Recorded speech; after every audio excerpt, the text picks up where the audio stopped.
안녕하세요. 워런 버핏처럼 매일 신문을 박전문께 읽으면서 투자의 고수가 됩시다. 웜의 신박 오늘 12월 15일 금요일입니다. 네, 시장이 좋아서 그런지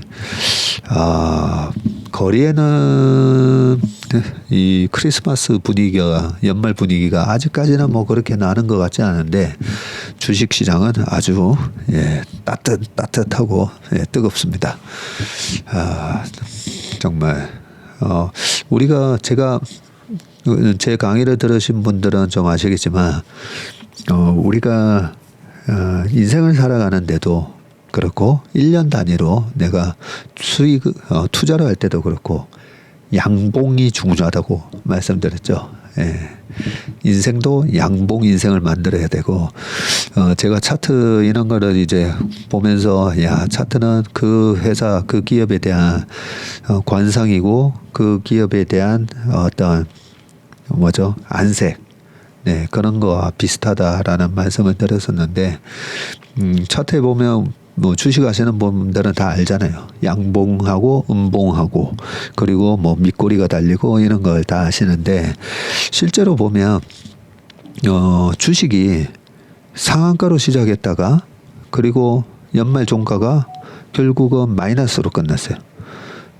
그래 뭐 처음에 10,000원짜리가 상한가로 시작해서 13,000원이었는데 그게 장중에 뭐 연중에 한 20,000원, 30,000원 갔다가 결국은 연말에 봤더니 9,000원으로 끝났어요.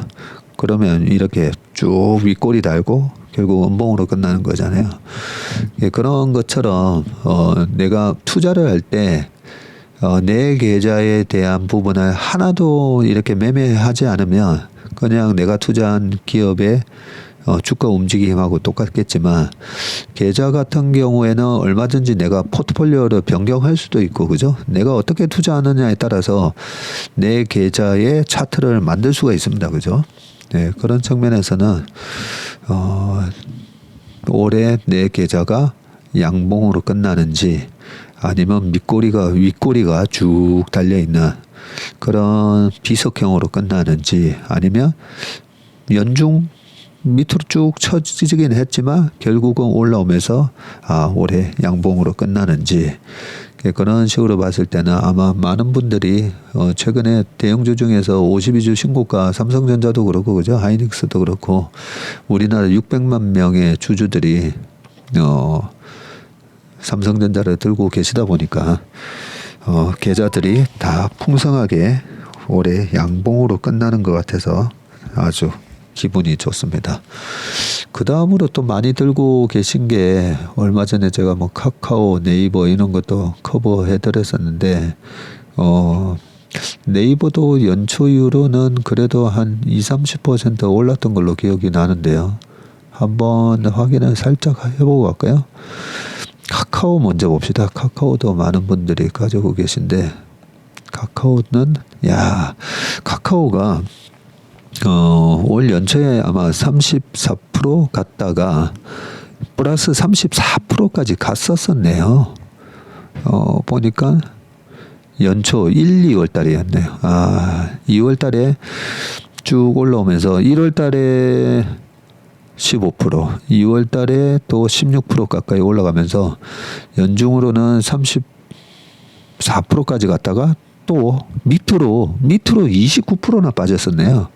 29%나 빠졌다가 플러스 3%입니다. 지금 카카오는 플러스 3%로 결국 그래도 큰 도치형 십자형 딱 만들면서 이 십자형은 약간 변곡점에서 나타나는 또 차트이기도 합니다. 그전 일봉이나 월봉이 장대 양봉이나 장대 음봉이었을 때는 이 십자형이 나타나면서 또 변곡점이 되기도 하는데 네이버도 살짝 한번 볼까요?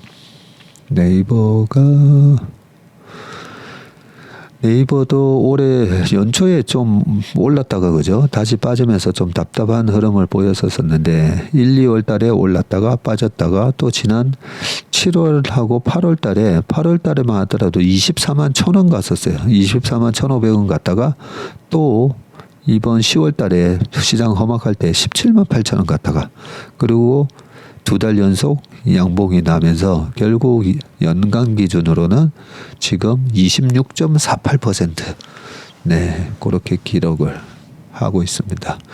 지난주에 그 네이버 영상 올라온 거 보셨죠?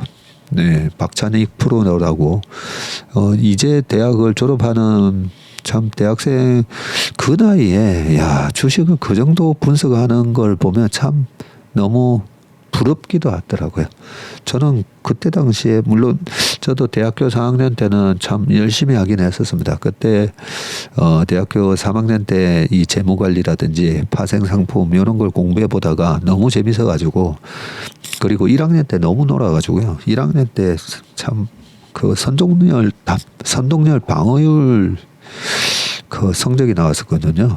저희 부모님이 보시면 안 되는데 1학기에 뭐 F도 한 2개나 있었고 되게 그때 철없이 놀다가 대학교 3, 4학년 때 그때는 정말 열심히 하긴 했었는데 야 주식을 이 정도로 분석을 한다라는 걸 보고 그 박찬희 프로 보면서 야 참 부럽다. 주식도 보면요 제대로 핵심 우량주 중심으로 내가 조금이라도 어릴 때 투자를 시작하면 워런 버핏이 11살 때부터 시작했잖아요. $500로.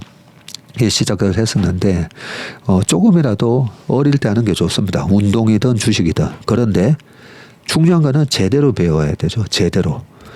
그런 측면에서 그 박찬희 프로가 이 3프로 강의에 위즈덤 칼리지에서 시작을 해가지고 1년 동안 하면서 오늘도 하이닉스 가지고 있는 수익률이 60% 넘었습니다 하면서 참 그런 카톡 메시지를 보고 참 대단하다. 왜냐하면 그 60%가 날 때까지 들고 있기가 힘들잖아요.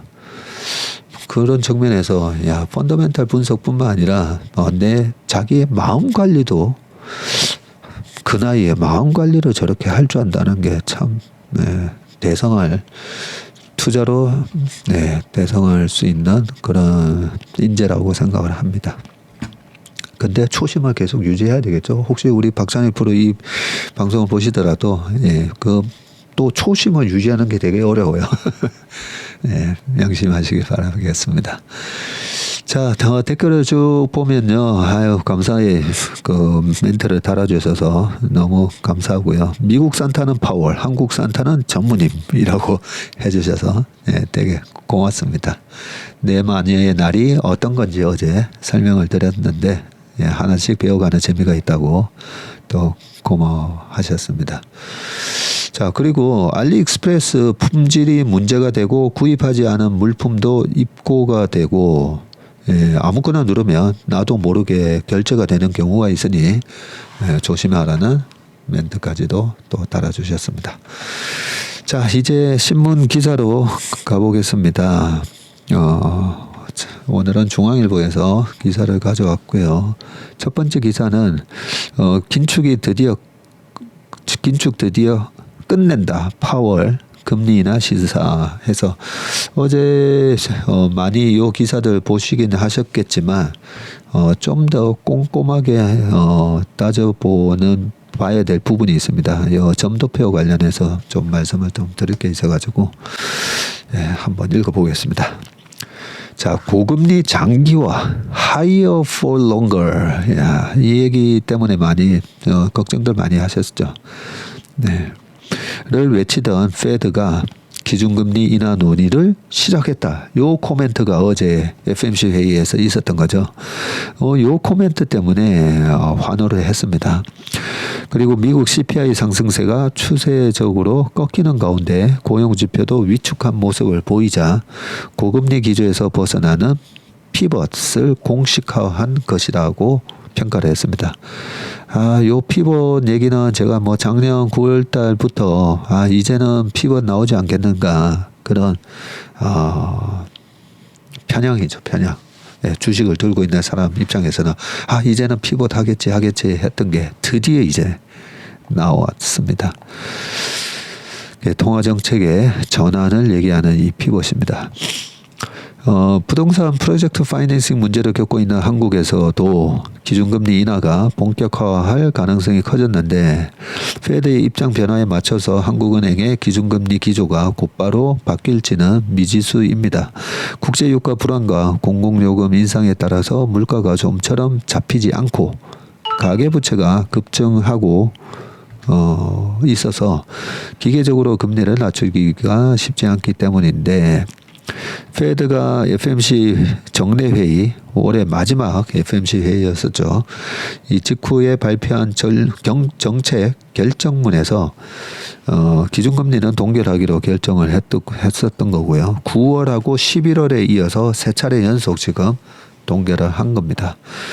내년 기준금리 전망은 크게 낮췄는데요. 이날 함께 발표한 경제 전망 요약이라고 있습니다.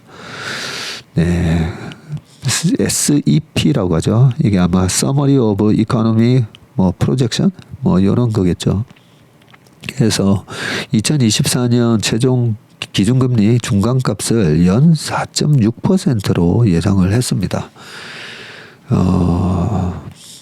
이는 9월 발표치 지난 9월만 하더라도 연 5.1%였었는데 이와 비교해도 0.5%포인트 떨어진 수치인 거죠.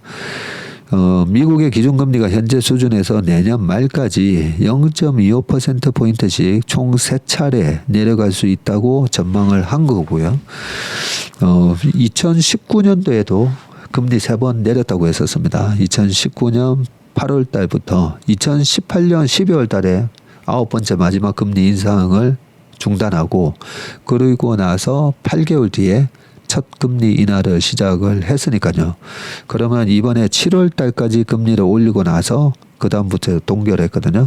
예, 그 금리 인상이 멈추고 나서 그 다음 인하하기 전까지 그동안의 시장을 보면 항상 랠리가 있었다. 예, 제가 그런 얘기를 방송에서도 많이 말씀을 드렸었는데 그게 2019년 상반기가 그랬었고 그리고 2006년 2006년에도 8월부터 2007년 한 10월까지 서프라임 모기지 발생하기 전까지 시장이 강했었다. 네, 그런 부분이 있습니다. 그래서 이번에도 거의 비슷한 식으로 지금 시장이 펼쳐지고 있고 그러면 한번 따져볼까요? 이번 7월이었으니까 8, 9, 10, 11, 12, 1, 2, 7개월 뒤면 이거 8개월 뒤면 내년 3월이네요. 네. 내년 3월까지는 그래서 내년 3월까지는 1Q까지는 예, 주식으로 조금 공격적으로 해서 돈을 벌어놓고 돈을 벌어놔야 팔 수가 있습니다. 근데 지금 어정쩡하게 밑에서 팔아놓으면 올라갈 때 나는 밑에서 팔았으니까 사지도 못하고 예, 그러고 계속 시장이 올라가잖아요. 그러면 어떤 뉴스들이 언론에서 계속 이제 나오죠. 와, 코스피 2600 돌파, 2700 돌파, 삼성전자 52주 신고가, 하이닉스 어쩌고 저쩌고, 이런 얘기가 나오면, 또 이 포모 현상이 나타나게 되죠. 네, 나만 못 벌고 있나? 네, 이런 현상 때문에 내 마음 관리가 잘 안 되게 됩니다. 네. 아무튼 금리 인상이 동결되고 인하되기 전까지 그래서 내년 3월 달쯤 인하한다고 하잖아요. 그러면 딱 맞아 떨어지네요. 8개월 뒤에 아마 빌 에크만도 그런 개월수까지 아마 다 계산하고 내년 3월에 금리 인하할 수 있다 이렇게 전망한 게 아닌가 싶긴 한데요. 네, 좀 더 읽어보겠습니다. 페드가 이날 발표한 정책 결정문에서 기존 표현에 any라는 표현을 추가해서 물가 상승률을 2%로 되돌리는 데 적합한 그 어떠한 any 추가 정책 수준을 결정할 때로 바꿨다고 합니다. 이를 두고 제롬 파월 의장은 금리 인상 사이클의 정점이나 그 근처에 와 있다고 인정한 것이라고 답변을 했습니다. 페드 입장 변화의 가장 큰 배경은 최근 미국 물가와 고용 지표의 뚜렷한 둔화이고요. CPI는 지난번에 3.1% 기록을 했죠. 이에 앞서서 발표한 구인 이직 보고서, 구인 구직 보고서, 이 졸트 보고서에서도 10월 구인 건수가 873만 건으로 전월보다 61만 7천 건이나 감소하는 모습이 보였습니다. 이런 추세를 반영해서 페드는 PCE 기준으로 개인 소비 지출 기준으로 내년 물가 상승률 전망을 2.5에서 2.4로 살짝 낮췄고요. 가격 변동이 심한 에너지와 식료품을 제외한 근원 물가는 2.6에서 2.4%로 0.2%포인트 또 떨어뜨렸습니다. 경제 성장률 전망도 1.5에서 1.4%로 하향 조정을 했고요. 정책 결정문에는 물가 상승세가 지난 1년간 완화됐다는 표현이 추가가 됐고 또 경제 활동은 확대됐다 해서 둔화했다로 바뀌었습니다. 파월 의장은 신중한 입장을 유지하면서도 금리 인하 논의를 시작했음을 숨기지 않았는데 그는 물가 전쟁에 관한 승리 선언은 시기상조다. 이렇게 얘기했고요. FMC 참석자들이 추가 인상 가능성을 배제하지는 않았다. 이걸 배제를 off the table이라는 테이블에서 치웠다. 예, 그런 차원에서 off the table 하지는 않았다. 네. 그걸 계속 염두를 해보고 있다. 내 책상에 저도 이 책상에 이 자료들이 되게 많이 있는데요. 이걸 버려야 되는데 이 책상에 자료들 계속 한 번 더 봐야지 하면서 못 보다 보니까 계속 안 치우고 있는데 배제하지 않았다라고 합니다. 제 책상이 너무 지저분해 가지고요. 보여드리지를 잘 못하겠습니다. 자, 그 한미 기준금리 추이라고 해서 한국은행은 이미 그죠? 동결을 1, 2, 3, 4, 5, 6, 7 7개월째 아마 동결을 해가지고 계속 3.59 미국의 금리는 5.5에서 2%포인트 차가 나고 있습니다. 요거 때문에 환율도 많이 올라왔죠. 자, 금리는 동결하되 매파적 기조를 유지할 것으로 전망했던 시장은 페드의 변심에 환호를 했고, 다우지수는 사상 최고가, 37,000 사상 최고가 기록을 했고요. S&P 500도 4,700, 좀 있으면 4,800이 저번 고점이었죠. 그렇습니다. 사실 그 장기 차트만 보더라도 저는 좀 이해가 안 되는 게 S&P 500이나 장기 차트 보면 나스닥 차트도 마찬가지고 계속 우상향 하잖아요. 계속 우상향 하는데 오늘 아침 모닝 브리핑에도 말씀드렸지만 16,000이 만을 갔다가 그 만에서 또 16,000 결국은 회복할 건데 저는 참, 그것도 그 지수가 무슨 브라질 지수 이런 것도 아니잖아요. 미국의 정말 전 세계를 움직이는 그런 핵심 기업들 모아놓은 S&P 500이나 나스닥 지수가 많이 빠지면 결국 전고점 회복할 거라고 가정을 하면 이 많이 빠진 것만큼 그 호재가 있습니까? 근데 많이 빠지게 만든 거는 뭔가 악재가 있고 뭔가 불안한 요소가 있으니까 빠진 거잖아요. 근데 늘 보면 많이 빠졌을 때 그 많이 빠진 이유를 가지고 너무 분석을 하는 게 그게 참 투자하는 데 도움이 안 됩니다. 코로나 때도 코로나 바이러스에 대해서 너무 공부를 하고 페드의 금리 때문에 저렇게 주가를 많이 빼놨는데 4,800 하던 S&P 500을 3,500을 만들어줬으니까 그때 당시에 유명한 이 엔비디아부터 테슬라, 넷플릭스, 페이스북 전부 70에서 78% 주가를 빼줬잖아요. 그렇게 대박엔 세일을 해줬었는데 그래서 이번에 항상 이래 좀 복귀를 해가지고요.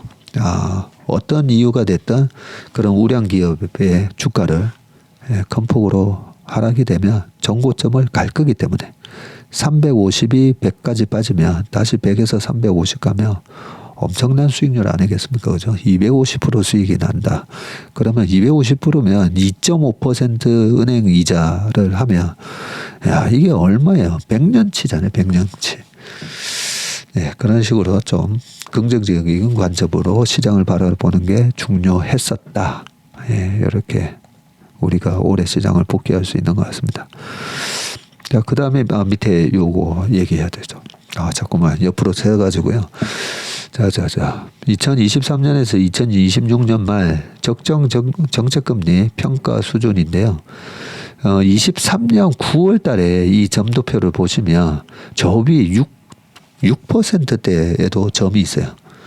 그래서 한 4.5에서 6. 여전히 5.25 정도는 유지를 할 거다. 이런 게 보였었다면, 이번에 공개된 점도표를 보면 저 위에 있던 6이 없어지고 지금 금리 수준 위에 아무 점도 없어요. 그 대신 이 점도표의 점들이 4.5, 4.6 언저리에 많이 모여 있고 어떤 분은 4% 밑에도 점을 찍어놨어요. 3.75겠죠 아마. 지난 9월만 하더라도 3.75는 없었거든요. 네. 이런 거를 가정을 해보면 거의 전체적으로 50bp 정도가 이렇게 툭 전망치가 내려왔고 내년이 되면 내후년을 바라보면서 또 움직인다고 했잖아요. 주식시장은. 내후년에는 2.25도 있습니다. 2.25도 점도표에 보면 5.5에서 2.25까지 보통 우리가 올림픽 경기나 뭐 이런 데서도 올림픽 경기에서 실제로 그렇게 하는 모르겠네요. 제일 낮은 점수, 제일 높은 점수 빼버리고 왜냐하면 특정 국가에 대한 뭐 선입관이나 특정 선수에 대한 편견 때문에 누구는 아주 좋게 주고 누구는 아주 나쁘게 주고 그럴 수가 있으니까 이런 아웃라이어들 빼버리고 나머지로 이제 평균을 내잖아요. 그러면 5.5하고 요 2.25를 제외하고 보면 2025년도에는 3.5 정도네요. 그러면 내년도 주식시장은 내후년에 3.5 정도까지 금리가 떨어지는 걸 또 바라보면서 아마 움직일 겁니다. 이 부분이 생각지도 못했던 어떤 경제 충격이 와서 하드 랜딩이 되면 빠르게 금리를 쫙 낮춰야 되는데 그런 경우가 되면 시장이 좀 충격을 받겠지만 높아진 정책 금리를 이제 물가가 잡히면서 완만하게 하락시킬 때는 2019년 말도 그랬고요.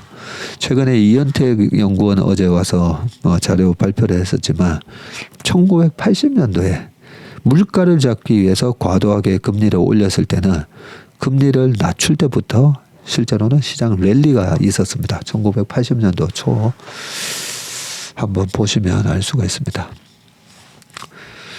네, 그런 측면에서 점도표 요 2025년 점도표에 대한 얘기가 기사에는 많이 나오지 않아서 요 기사가 2026년 그 다음에 장기 요 점도표까지 잘 표기가 돼 있어서 요 부분을 가져왔습니다. 이것 때문에 원달러 환율도 1295원까지 떨어졌었고요. 오늘도 지금 보면 원달러 환율이 얼마인가 잠깐만 한번 볼까요? 1297원 이러고 있네요. 그리고 경제 전망 Summary of Economic Projections 맞네요. 쭉 보면 9월 전망하고 이번에 발표된 전망 이런 식으로 한번 쭉 참고를 하시기 바라겠습니다. 자, 그 다음 기사로 넘어가 보도록 하겠습니다. 머스크가 1,300억 원 들여서 이공계 대학을 세운다고 합니다. 이 얘기는 제가 처음 듣는 얘기라 가지고요. 적성과 능력에 맞는 교육이라는 남다른 교육법을 주창하는 세계 최고 부자 일론 머스크가 1억 달러를 들여서 테슬라 본사가 있는 미국 텍사스 오스틴에 이공계 대학교를 세운다고 합니다. 텍사스 오스틴이라고 유니버시티 오브 텍사스 오스틴 이 학교도 되게 좋은 학교인데 그 오스틴에다가 따로 대학교를 세워놔 봅니다.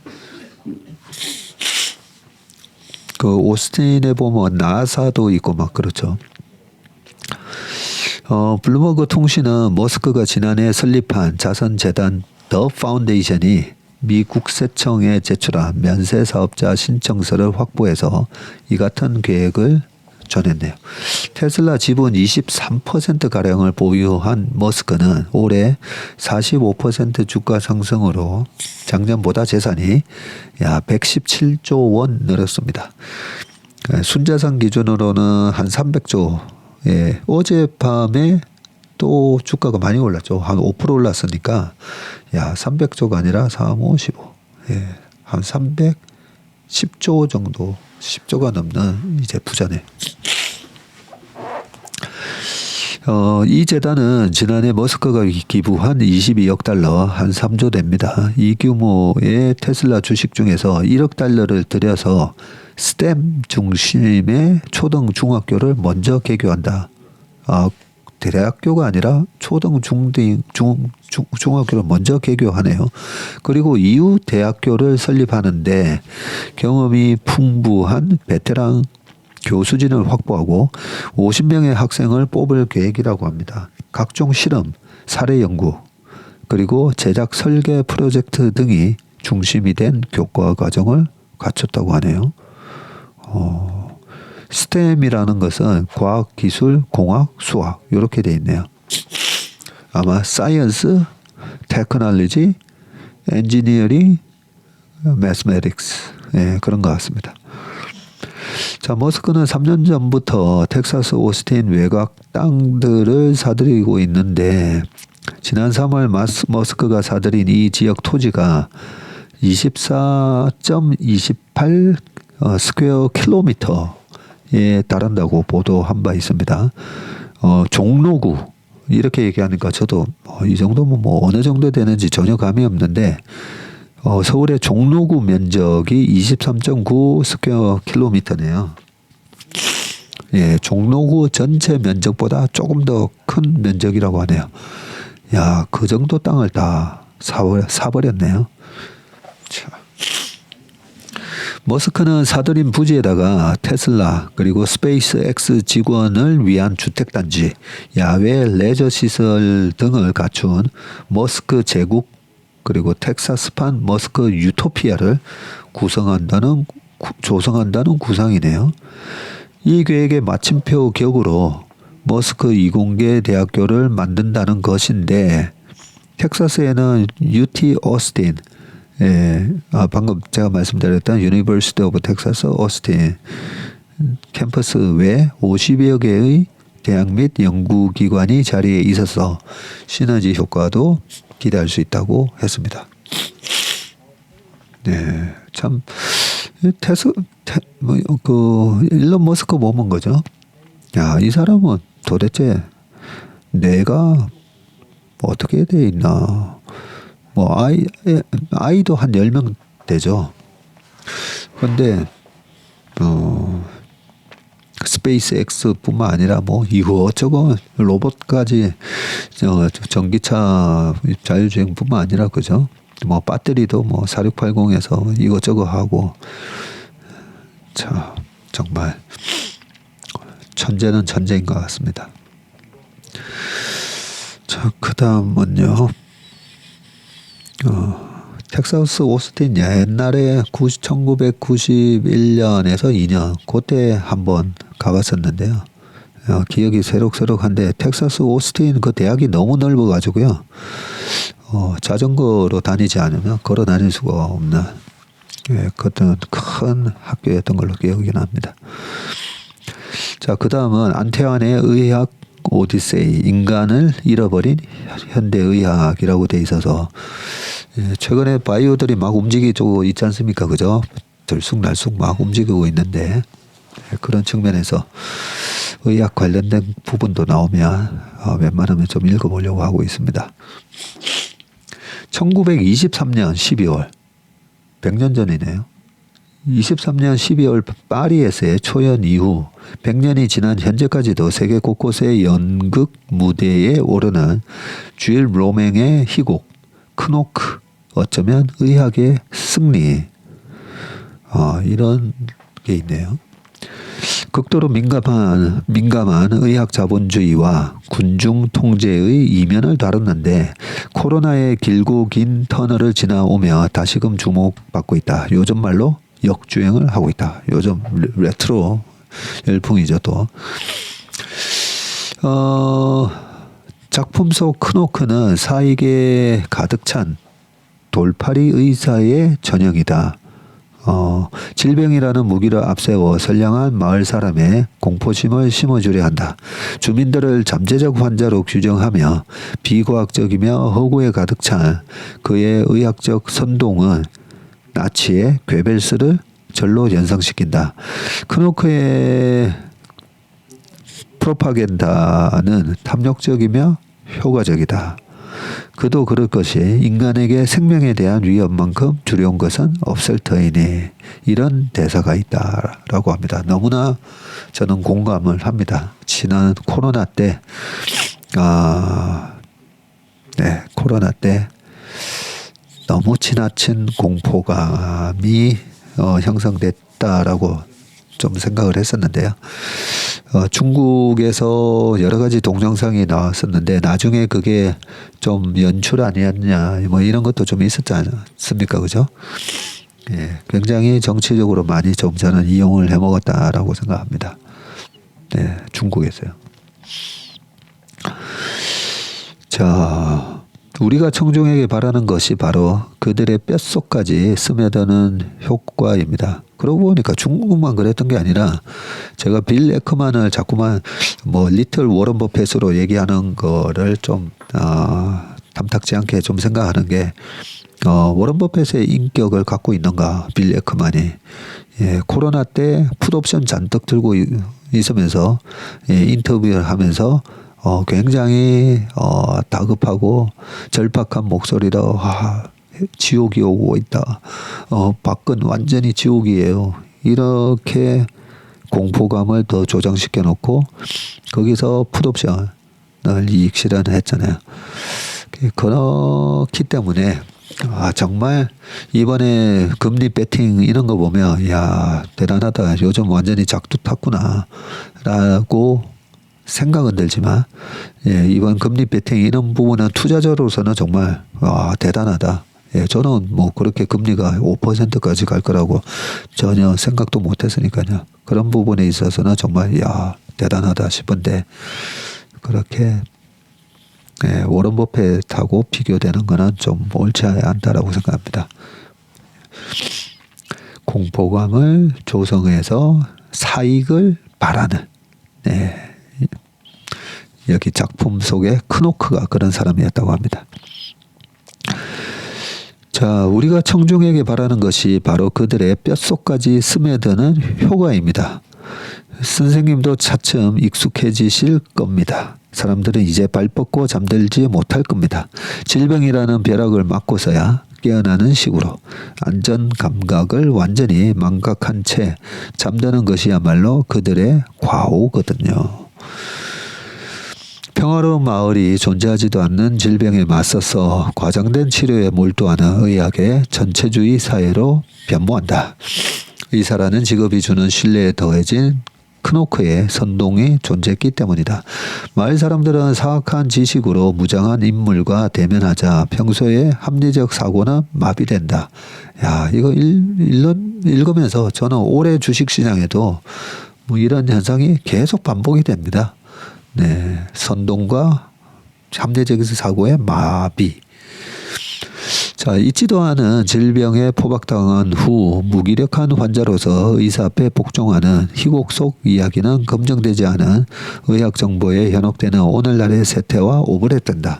두려움과 선동에 사로잡힌 대중이라면 언제든지 시대를 초월해서 또 다른 크노크에 걸려들 것이다. 네. 크노크의 혹세무민은 의학을 종교적 숭배 차원으로 승격시키고 의학의 이익이 마을의 이익임을 강조한다. 야, 이거 읽는데 올해 나타난 현상하고 너무 비슷한 얘기가 지금 여기 적혀 있네요.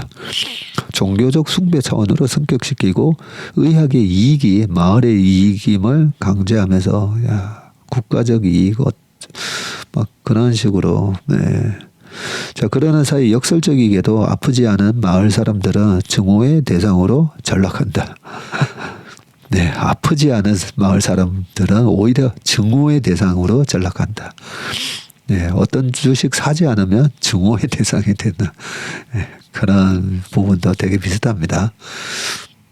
네, 사람들의 정신까지 통제하고 마을 전체를 질병에 천착하는 거대한 병동으로 만들어가는 모습은 오늘날 의료기술을 활용한 기망이나 수익에 몰입한 과잉진료 차원의 현실과 있다. 의료인으로서 깊이 성찰할 대목이다. 현대의학이 환자보다 질병에만 매달리는 인간 중심이 아닌 질병 중심의 의학이라는 비판에서 벗어날 수 있을까? 장담하기 어렵다. 인체의 병든 부분에만 집중하는 현대의학은 많은 문제를 야기를 했는데요. 진통제를 복용해서 통증은 줄었지만 위장병을 얻거나 항생제로 바이러스는 제압해도 간질환을 얻거나 암세포를 죽이느라 착한 세포까지 파괴하는 의학적 영리는 어찌해야 하는지 현대의학은 설명해야 할 책임이 있다. 예, 진통제를 복용하면 당장의 그 통증은 줄지만 위장병, 예, 항생제를 너무 또 남용하면 간이 나빠지나 봅니다. 자, 의학적 권위와 의료 시장이 근본적으로 떼려야 뗄 수 없는 관계가 된 지 오래인데요. 의사에 대한 환자의 신뢰는 의사의 시장 지배력에 영향을 미칩니다. 그러나 아주 오랫동안 의사는 근대적 기업의 통제에서 자유로웠다. 오늘날은 어떤가? 고백건대 의료상업주의는 의료계 전반에 만연해 있고 과잉 진료를 당연시하며 의사는 이윤 추구에 쉽게 노출된다. 노화에 따른 신체의 자연스러운 변화와 정상적인 행동이 크노크의 선동처럼 심각한 병적 현상으로 바뀌면서 진단명이 붙고 값비싼 치료제가 당연시되는 기현상이 벌어지기도 한다. 고단한 의료 현장을 지키면서 환자 본의의 진료를 평생의 업으로 삼아야 하는 의료인들은 이럴 때마다 무기력해진다. 현대의학은 과학적 속성을 얻는 대신 인간의 모습을 잃어왔고 과학기술에 의존하다 보니 고통받는 환자를 위로하고 격려해서 치유의 힘을 배가하는 의료의 본령을 소홀히 했다. 과학기술이 의학의 중심이 되고 경제논리가 의료계를 지배하면서 이러한 현상은 더더욱 심각해지고 있다. 가슴 처연한 일이다. 100년 전 작품이 마치 현재의 의료 환경을 보는 듯한 기시감을 주는 것은 왜일까? 당신은 복균자니 지금부터 침대에서 쉬어야 한다. 우리는 모두 환자다라고 속삭이는 연극 속 크노크의 확신에 찬 목소리 때문은 아닐까? 나아가 의료 광고와 야릇하게 조화를 이루며 건강한 이들조차도 환자일 수 있다며 자기 체면을 거는 건강염려증의 시대 속에 확장되는 의료상업주의 현실 때문은 아닐까. 질병에 맞선 인류에게 진정한 의학의 승리는 무엇일까? 예, 중요한 이제 결론이 나오네요. 보편적 시민의 건강한 삶이 이기심에 가득 찬 이들에 의해 집단으로 조정이 되고 개량되는 혹은 이용되는 것은 결코 아닐 것이다. 현대의학의 성과에 도취해서 자본적 문제와 의학의 한계마저 외면한다면 환자에게도 의사에게도 공동체에도 종국에는 해악이 된다. 크노크의 교활한 선동이 유효했던 것은 의학에 대한 객관화 부재가 자리 잡고 있다. 이번 글은 욕 좀 먹겠다. 라고 하셨는데 이비인후과 선생님이시네요. 안태헌 의학박사 이비인후과 전문의이십니다. 네. 읽어보면서 너무 저는 주식시장에도 똑같다라는 생각을 많이 했잖아요. 하면서 좀 반성을 하는 게 의학계에도 정말 그 히포크라테스의 선서입니까? 그런 진정한 의인 계시잖아요. 예. 우리나라 명의 선전하는 명의를 알리는 그 프로그램에서도 많이 보고 얼마 전에 그 아산병원에서 자전거 타고 가다가 또 돌아가신 또 의사 선생님 저는 분명히 의료계에도 이런 부작용들이 좀 있지만 그런 진정한 의사 선생님들이 계시잖아요. 그런 부분에 있어서 제가 좀 반성을 하는데요. 왜 많은 투자가들이 여러 가지 그런 불법 리딩방이나 갑자기 이렇게 탄생하는 유튜브 스타나 이런 사람들, 제도권이 아닌 사람들 얘기하는 겁니다. 왜 저런데 현혹이 될까라고 보면 이 제도권에 저희 같은 이 펀드 매니저들에 대한 불신인 거죠. 제가 읽으면서 과연 우리 여의도에는 그런 명의가 있나? 라고 생각해 보니까 없는 거예요. 그래서 약간 그 부분이 읽으면서 좀 씁쓸했습니다. 문과 계통 나와가지고 이쪽에 정말 이 업계에 학벌 좋고 정말 공부를 잘하셨던 분들 많이 들어와 계십니다. 그런데 왜 우리 주식시장에는 명의가 없었을까? 근데 여러 가지 지금 생각이 드는데요. 주식시장 환경 자체가 미국 시장하고는 좀 다른 부분이 있습니다. 아무래도 주식시장의 좀 역사가 우리나라가 외국인들한테 개방된 게 1992년이잖아요. 그러면 우리나라 주식시장에 제대로 된 역사는 지금 30년밖에 안 됐다고 봅니다. 그렇기 때문에 많이 개선돼야 되는 부분이 많다고 생각합니다. 그게 최근에 막 얘기들이 많은 공매도에 대한 개선, 그 부분이 우리나라 주식시장의 큰 디스카운트 요인이라고는 생각하지 않습니다. 근데 제가 그런 말씀 많이 드리잖아요. 대주주과세 요건부터 배당에 대한 금융소득 종합과세 여러 가지 상법에 있는 왜 주주가치에 대한 부분에 그렇게 얘기가 안 돼 있을까? 그 기업가들의 주주가치에 대한 미국은 그 교과서에도 그렇게 적혀 있습니다. 주주가치 극대화라고 분명히 돼 있거든요. 전문 경영인이 이사진들이 해야 되는 일은 주주가치 극대화입니다. 그 주주가치를 극대화하려면 기업가치를 극대화시켜야 되는 거고, 그죠? 근데 우리는 기업가치 극대화에 주주가치를 희생해라. 주주가치가 중요하냐, 기업가치가 중요하지. 약간 그런 여러 가지 면들이 개선이 돼야 우리나라에도 이 여의도 자산운용업계에 명의가 탄생할 수 있지 않을까, 그런 생각을 해봅니다. 하지만 조선시대 그게 이제 어떤 환경인데요. 주식시장에 그런 환경이 조성되지 못했다고 해서 그러면 주식으로 돈 번 사람이 없느냐 하면 또 있잖아요. 그죠? 네. 여러 몇백억에서 몇천억을 번 분들은 분명히 계시긴 계십니다. 그래서 너무 환경 탓만 할 수는 없고요. 지금 이렇게 주어진 환경 속에서 조선시대 때도 그런 명의 분들이 계셨잖아요. 그죠? 네, 허준 보면 나옵니다. 그죠? 그리고 중국에도 화타 이런 분들 계시고 하니까 너무 시장 탓만 하지는 않겠습니다. 하여튼 이런 상황에서도 계속 개선은 되고 있으니까요. 네, 개선이 되면서 우리 업계에서도 그런 명의가 탄생할 수 있도록 저도 많이 노력을 하겠습니다.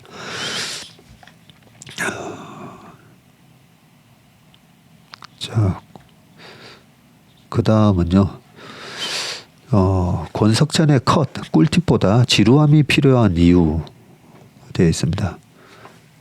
아이고,